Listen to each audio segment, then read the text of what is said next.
Moi boas, benvidos de novo ao programa Clínica na Casa. Hoxe contamos connosco ca doutora Vanessa Fraga Vilanova, ela é neuróloga, ela formouse e traballou no complexo hospitalario da Coruña. Moi boas, doutora. Moi boas. Gracias por vir. Moitas gracias por invitarme. Entón, cando falamos da neuroloxía, a que se refire? As enfermidades da cabeza? A ver, a neuroloxía é unha especialidade moi amplia. Encárgase do estudio e do tratamento das enfermidades que afectan o cerebro e a médula espinal, o que sería o sistema nervioso central, e do estudio e do tratamento das enfermidades que afectan os nervios e os músculos do corpo, o que chamamos sistema nervioso periférico. Aquí vou aclarar que cando falamos de nervios, son os nervios físicos, os que salen da médula e que levan a forza e a sensibilidades ás extremidades. Non son os nervios de estar nervioso. Entón, afecta a moitas partes, polo que vexo, non? O sea, atañe ao cerebro, atañe a médula, atañe ao sistema nervioso, ao periférico. Teñen algunha forma de clasificar eso, ou é igual, ou é unha forma de dividir a neuroloxía? A ver, o que se ha creado son as subespecialidades. De feito, é moi habitual que nas consultas de grandes hospitales haya consultas monográficas, é dicir, que se dedican en exclusiva a esa subespecialidade, cun neurólogo que está máis especializado nese tipo de enfermidades. Entonces, que consultas monográficas teríamos nun hospital? Pois teríamos as das enfermedades cerebrovasculares, que son aquelas enfermedades que afectan a circulación sanguínea, é dicir, enfermedades que causan unha detención no flujo sanguíneo do cerebro debido a un trombo ou a algo de isquemia, etc. Entonces, van a producir uns síntomas, depende da zona do cerebro que se ve afectada. É o que chamamos como ictus, cando se produce unha detención brusca no aporte sanguíneo. Estas enfermidades son un problema de saúde público moi importante. Por qué? Porque é a segunda causa de morte nos homes e a primeira causa de morte nas mulleres. E, ademais, o problema é as secuelas que poden deixar. Por exemplo, non se temos un ictus extenso importante, pois esa persona pode quedar con unha hemiplegia, é dicir, un lado do corpo non é capaz de movelo, con lo cal non pode utilizar esa mau, non pode estar de pé, e a veces pode afectar o lenguaxe. Pois unha persona que non é capaz nin de falar, nin de comprender o que se lle dice. Entón, claro, esa persona así é dependiente de outras persoas e require moitos cuidados. Entón, por iso temos que telas en cuenta e tratalas o mellor que poidamos. Outra subespecialidade serían as demencias.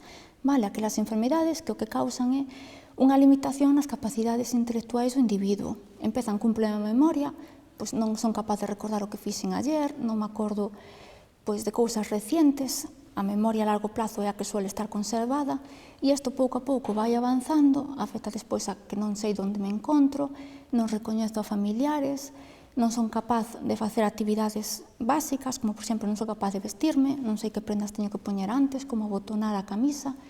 Isto vai facendo que o individuo cada vez perda habilidades e se converta en dependente.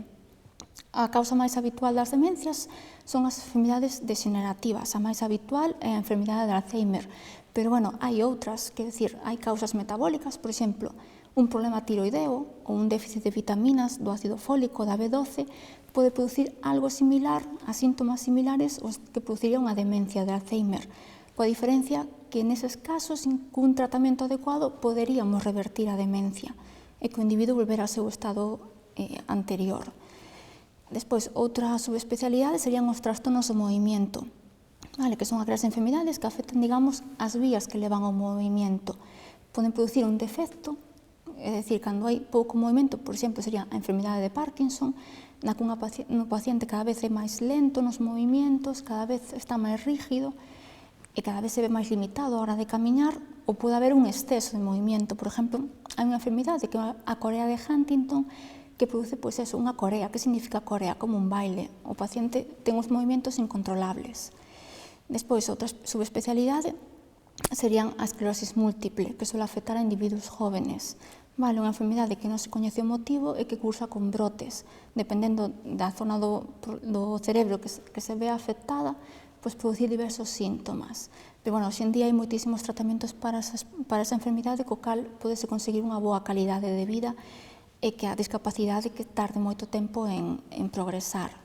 Despois, outra subespecialidade sería a epilepsia, serían os ataques epilépticos. Todos coñecemos o típico perder o conocimiento e convulsionar, Eso sería unha crisis tónico-clónica generalizada, pero hai outro tipo de crisis E ás veces, por como son as crises, podemos saber en que zona do cerebro se están producindo. E tamén hai moitísimos tratamentos hoxe en día para facer con unha persoa diagnosticada de epilepsia que non teña crisis epilépticas. Despois, outras subespecialidades son as cefaleas, que a verdade é o motivo máis frecuente de consulta en neuroloxía. Temos a cefalea tensional, que é a máis habitual na población, pasa que a que máis consulta xenera é a migraña, porque é a máis intensa, a máis incapacitante. E despois, a última subespecialidade serían as enfermedades neuromusculares, aquelas que afectan os nervios e os músculos, xa sea por unha causa hereditaria, por unha causa infecciosa, inflamatoria, etc. Que tamén se ven moitos casos na consulta de neuroloxía habitualmente. Volvendo ás enfermedades que vostede decía que se referían aos vasos sanguíneos, que causaban mortalidade, incapacidade, o ictus, hai algún síntoma para saber se eu teño un ictus? Que teño que facer se eu teño algún síntoma que me dice que podo ter ictus? Claro, a ver, os ictus poden dar distintos síntomas, claro, dependendo da zona do cerebro no que se produzca esa falta de riego. A ver, hai zonas do cerebro que poden sufrir ictus e non dar síntomas, pero, bueno, hai outras que sí que son específicas e podemos notar síntomas. Cales serían? Pois, para simplificar, teríamos 5 síntomas principais. Un é que de repente notamos que perdemos forza nun lado do corpo. Pois eu non sou capaz de levantar o brazo, parece que non dou levantado a perna, que me pesa moito, que non me sosteño de pé. Outra sería que se me altera a sensibilidade, pois ou que noto formigueos no brazo, ou directamente que non noto, que paso a mão e non noto ese brazo. Despois sería unha alteración no lenguaxe, é dicir, eu quero dicir unha palabra e non me sale, ou que sea capaz de falar, pero que os demais non me entendan, como que me trabo a esa palabra, ou que non sea capaz de comprender o que se me está a decir. Outra alteración é que perda a visión, xa sea nun ollo ou nos dous, e a última é que teña un dolor de cabeza intenso ou que teña vértigos que habitualmente van asociados aos anteriores síntomas. Se eu noto calquera destes síntomas ou nun acompañante ou quen sea nota calquera destes síntomas, o fundamental é ir a urgencias canto antes. Eso que a veces sí que se ve en urgencias de, bueno, estuve esperando a ver se me pasaba, eso non se pode facer. Canto antes hai que ir a urgencias. Por qué? Porque hoxe en día temos un tratamento para solucionar ese ictus, para revertilo. Porque es que se supón que nesa arteria hai como un trombo ou algo así que frena o aporte sanguíneo.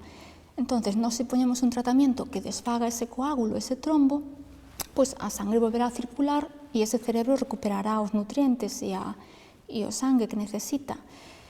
Pero para poñer ese tratamento temos un límite de tempo, temos 4 horas e media.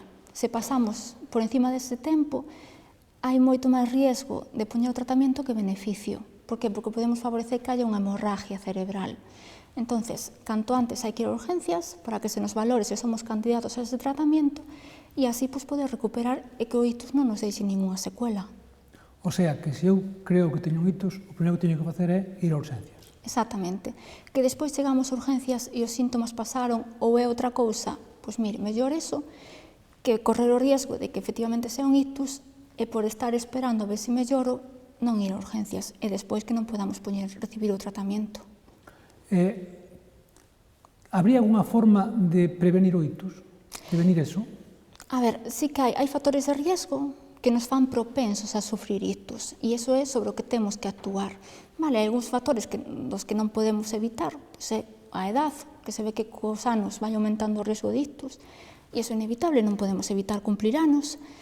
Despois, o sexo, ser home favorece ter ictus, pero iso tampouco está na nosa mão cambiálo, pero sí que hai outros que podemos actuar sobre eles. O fundamental, o máis importante, é a hipertensión arterial. Vale, pois ter a tensión alta ou a baixa, ambas as dúas telas altas, por encima das cifras recomendables. Que cifras serían estas? Pois, por exemplo, ter a tensión alta máis de 140, ou de 14, ou a tensión baixa máis de 90, ou de 9. O recomendable para ser máis seguro sería telas por debaixo de 13, 8. Vale, calquera subida nas dúas cifras de tensión, pois poñeríanos en riesgo de sufrir un ictus. Que podemos facer para conseguir baixar esa tensión, se a temos un poquinho alta?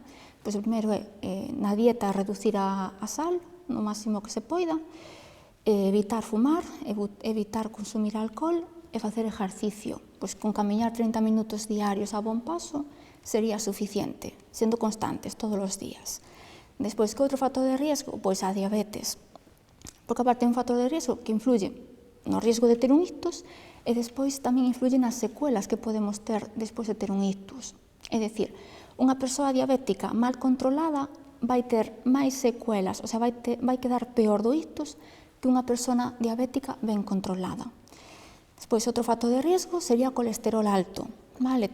Ter o colesterol malo alto, o LDL, ou ter o colesterol bon, que é o HDL, baixo. Porque o colesterol que fai? O colesterol é un signo silencioso, vais acumulando pouco a pouco nas arterias, pois tanto sea nas arterias cerebrales como tamén nas arterias do corazón, e o risco que ten é que chega un momento en que tapes a arteria. A arteria é como unha tubería, por decirlo así, e se tupe, pois córtase, por aí non pasa nada. Entonces, se iso ocurre, pois temos un infarto, que pode ser máis ou menos extenso, depende en que arteria se produzca. E outro riesgo é que se vai acumulando que se poda desfacer esa placa de colesterol. Entón, se desfai, que fai? Pois lanza un cachiño, un trombo hacia arriba.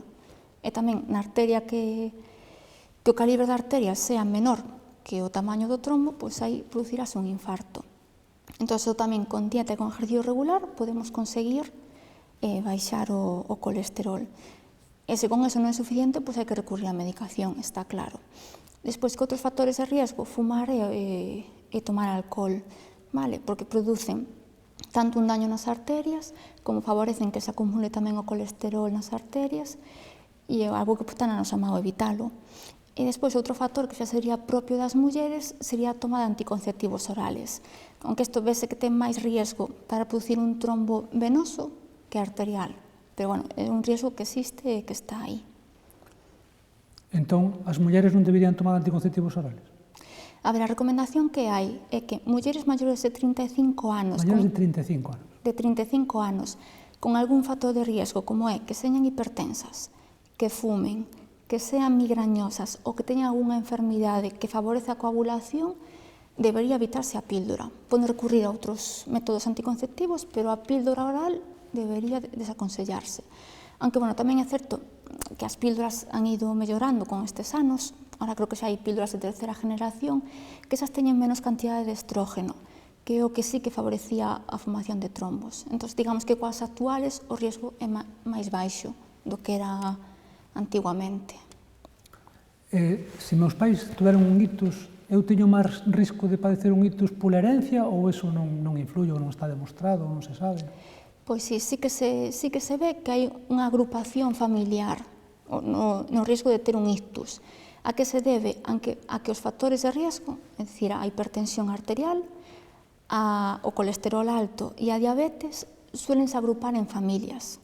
Quero dicir, unha familia pode haber varios membros que teñan a tensión alta, varios membros que teñan o colesterol, e esa herencia dos factores de riesgo é o que provoca que sí que haya máis ictus nesa familia.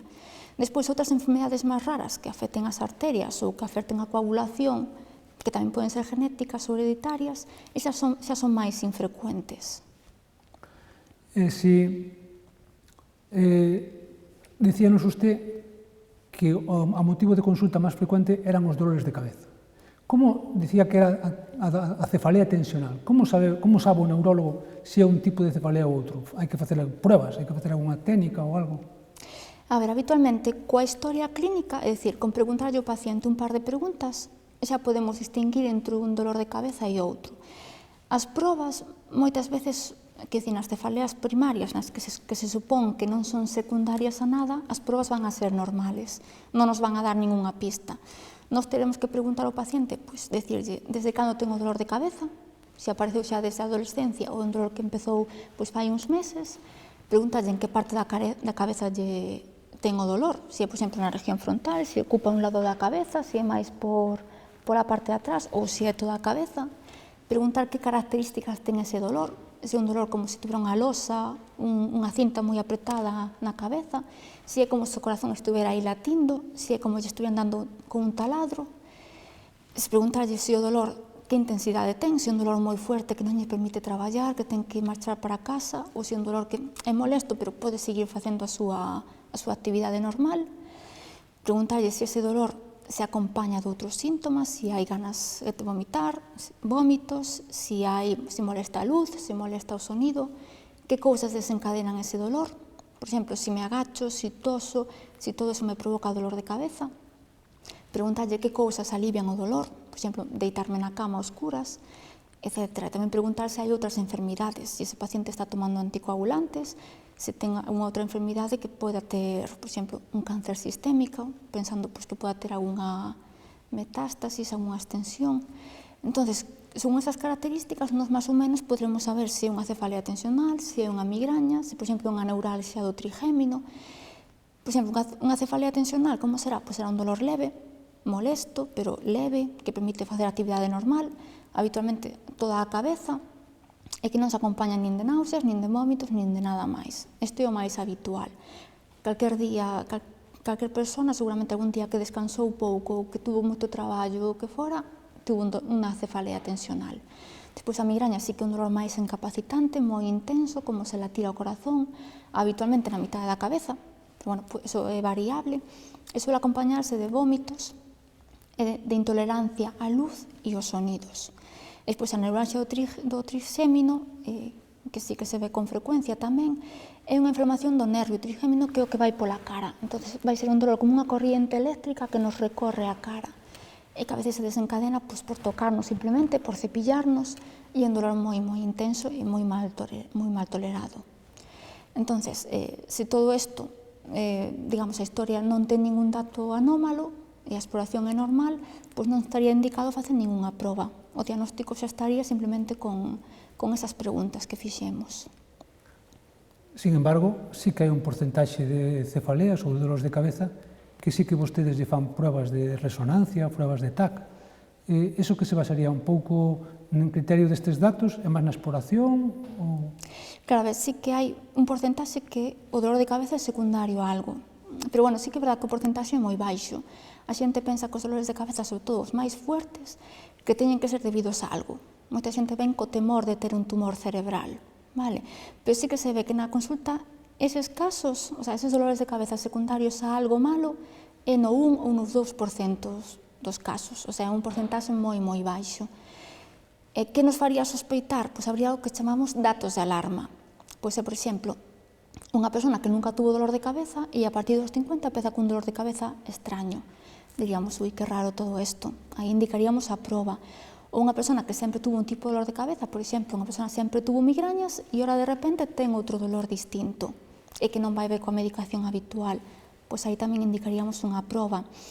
Que máis, por exemplo, un dolor que aparezca de repente que sea moi intenso, por pensar que teña, por exemplo, unha hemorragia, que sí que se ten visto algún caso, e que máis, que teña algunha enfermidade, pois eso, por exemplo, un cáncer, por pensar que teña unha metástasis, que este tomando anticoagulantes ou que teña algunha enfermidade da coagulación, por pensar nunha hemorragia. Entón, nestes casos sí que teríamos que facer a proba de imaxe. Ou se, cando facemos a exploración neurolóxica, encontramos algún dato que nos faga indicar que algo non vai ben. Nese caso, tamén indicaríamos facer unha proba de imaxe. O sea, sería o que o paciente, o doente, conta, e, ademais, un pouco basado na exploración neurolóxica. Iso da exploración neurolóxica sería unha parte que compete ao neurólogo, entendo, que sería unha serie de pruebas ou algo molesto. A ver, a exploración neurolóxica é algo moi sencillo que se fai na consulta e que dura uns minutos.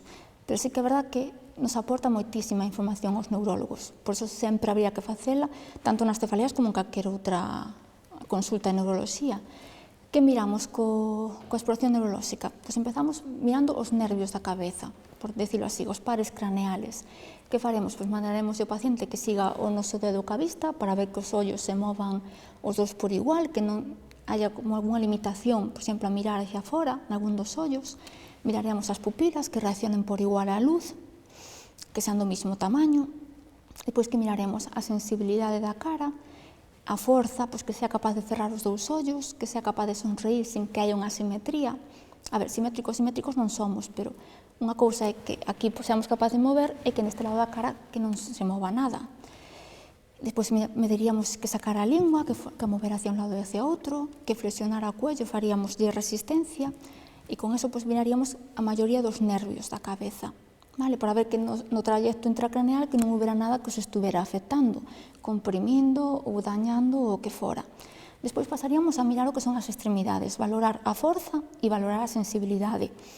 Que isto é algo moi sencillo, simplemente como facer un pulso e pedirlle ao paciente que mova a extremidade facéndollenos resistencia. E a sensibilidade é simplemente pasarlle a mão ou darlle un diapasón que produce unha vibración que o paciente ten que notar.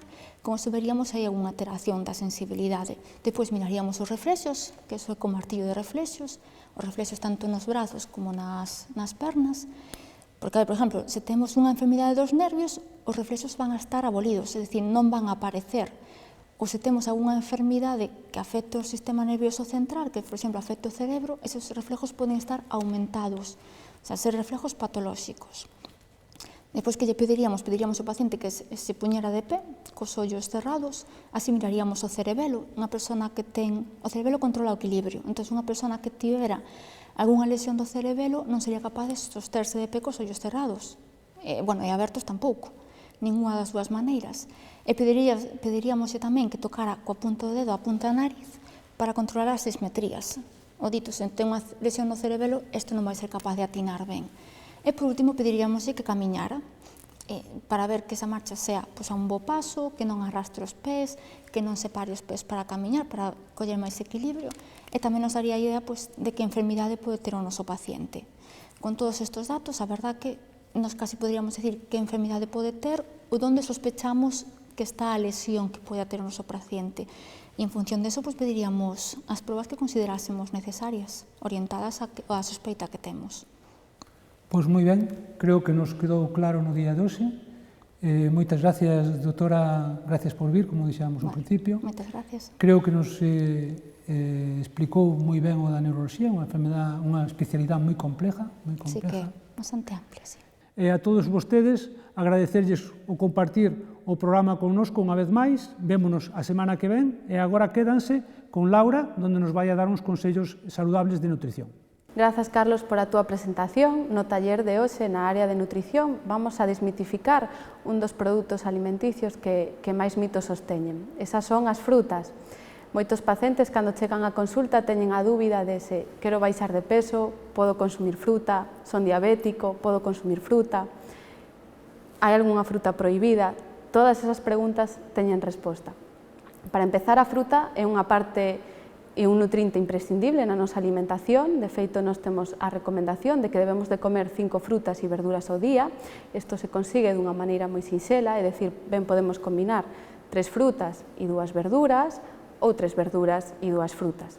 Como o podemos conseguir? Pois incluir sempre nas nosas comidas principais, desayuno, almorzo e cena, unha peza de fruta de postre e despois vamos a incluir na comida e na cea unha ración de verduras. Así conseguiremos as 5 famosas racións de frutas e verduras que temos que alcanzar diariamente.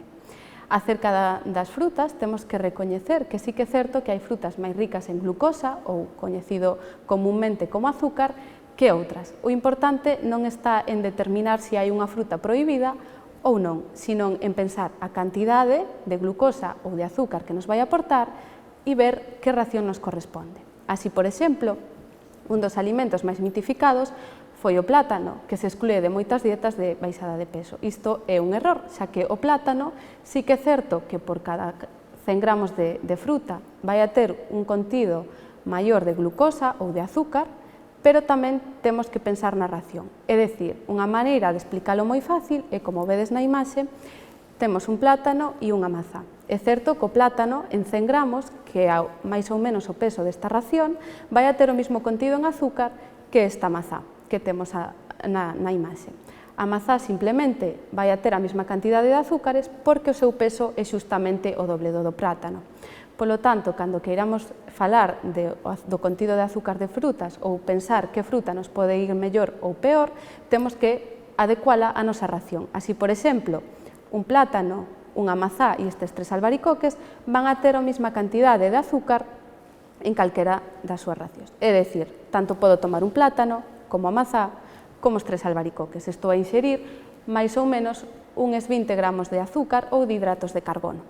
Polo tanto, nunca excluíades ningunha fruta da vosa alimentación. Outra das dúbidas que se plantexan moitas persoas é se podemos consumir as frutas en forma de zumo ou de licuado. Os nutricionistas non consideramos unha ración de fruta se ven a través dun zumo. Por que? Isto é moi fácil. Cando nos facemos un zumo ou un licuado, hai unha parte da fruta que vai a quedar nese zumo, nese exprimidor ou nesa licuadora. O nutriente que nos perdemos é a fibra, que case sempre está en niveis moi baixos na alimentación da poboación xeral. Polo tanto, se nos facemos un licuado ou un zumo, non estamos a tomar a peza de fruta inteira, xa que excluímos a fibra. Por outra parte, cando nos facemos un licuado ou un zumo, normalmente o tamaño da ración aumenta. É dicir, se nos facemos un zumo de laranxa, case sempre vamos a engadir 2 laranxas ou vamos a facer unha laranxa e un plátano nun licuado. Entón, xa non estamos a consumir a mesma cantidade de azúcar nin a mesma ración que se comemos a peza inteira, xa que é moi difícil que cando un fai unha media tarde, unha mañá ou un postre, tome 2 mazás ou 2 plátanos ou unha laranxa e un plátano. Polo tanto, temos que pensar que temos que alcanzar esas 5 racións de fruta e verduras ao día, non por consumir máis vamos a ter máis saúde, ni tampouco debemos consumir menos. Recordade que a mellor forma de consumir a fruta vai a ser de forma que a peza sexa consumida enteira. Para que vexamos outra maneira de incluir a fruta xa non só como postre na alimentación, senón como parte da nosa comida principal, vos deixo con Rubén, o cociñeiro do restaurante Campos, que nos vai a traer unha receita que nos vai a conseguir introducir a fruta nunha das comidas principais do día.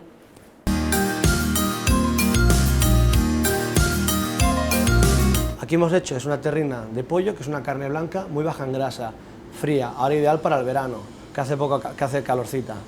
Lo que hemos hecho es picar muy pequeñito el pollo, evitando la piel, que es lo que contiene más grasas. Le hemos añadido unos frutos secos y unas pasas que habremos hidratado previamente. Cuando lo has mezclado todo, se le añadimos sal y pimienta blanca, preferiblemente, que es más suave. Lo ponemos en un molde, lo enmoldamos sin prensar, sin nada, filmamos el molde y lo cocemos durante 2 horas al vapor. Una vez que lo tenemos cocido, dejamos reposar unas 24 horas preferiblemente y una vez frío lo desmoldamos. Esto lo acompañamos con un poquito de lechuga y una vinagreta. Ponemos un poquito de vinagreta. Las hemos cocido al vapor también, al dente, que no estén muy hechas, para que así queden crujientes. Y servimos con un poquito de ensalada encima. Y aquí tenemos un platito fresquito para el verano. Que aproveche.